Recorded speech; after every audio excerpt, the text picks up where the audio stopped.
Sehr geehrte Damen und Herren, liebe Ehrengäste, geschätzter Landesrat, ich begrüße Sie sehr herzlich hier bei uns in Micheldorf und darf Sie auch im Namen unseres Bürgermeisters, Bundesrat Ewald Lindinger, recht herzlich grüßen lassen. Leider kann er heute nicht teilnehmen, er wäre sehr gerne hier gewesen bei dieser interessanten Veranstaltung.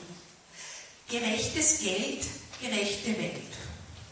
Keine Frage, keine Feststellung, wahrscheinlich ein Ziel.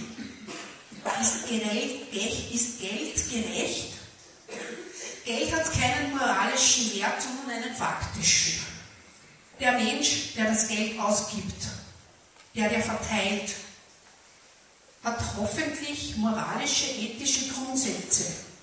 Und Gerechtigkeit ist ein hoher Wert und bezeichnet einen idealen Zustand des sozialen Miteinanders. Gerechtigkeit als Ziel erscheint mir sehr erstrebenswert. Gerechtigkeit für die Welt, das ist für mich einfach in unendlicher Ferne. Gerechtigkeit zwischen dem Norden und dem Süden, zwischen den Kulturen, zwischen den Völkern, zwischen den Religionen, ja, da sind wir weit entfernt vom Idealen, ja selbst vom normalen Zustand.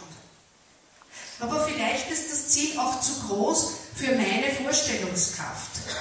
Und daher mache ich meine Welt ein bisschen kleiner. Ich sage die Welt im Staate. Die Welt zwischen Arm und Reich, Gerechtigkeit zwischen Mann und Frau, Gerechtigkeit zwischen Jung und Alt, Gerechtigkeit zwischen dem Land und der Gemeinde. Und hier können die Ziele realisierbar sein. Und ich stelle mir nur ein paar Fragen. Müssen Spekulationsgewinne mit Aktien ab einem Jahr steuerfrei sein? Müssen Stiftungen Steuervorteile bringen? Warum zahlen sehr reiche Mitbürger weniger als wir? Ist es gerecht, dass immer mehr Menschen in Armut geraten, aber die Besteuerung von Vermögen kein Thema sein soll? Ist es gerecht, dass Frauen weniger verdienen wie Männer? Ist es gerecht, dass öffentliche Budgets, zum Beispiel die Gemeinden, ausgehungert werden? Eine Lösungsmöglichkeit wäre Gleichbehandlung von Arbeits- und Kapitaleinkommen.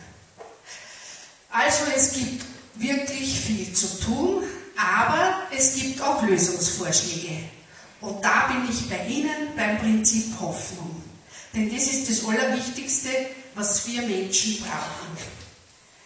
Und zu diesem Thema heute erhoffe und erwarte ich mir auch viele neue Lösungsmöglichkeiten und klare Stellungnahmen.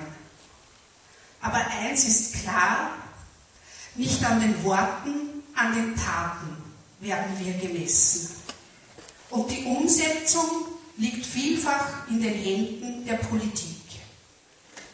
Denn die Gerechtigkeit ist ohnmächtig ohne die Macht.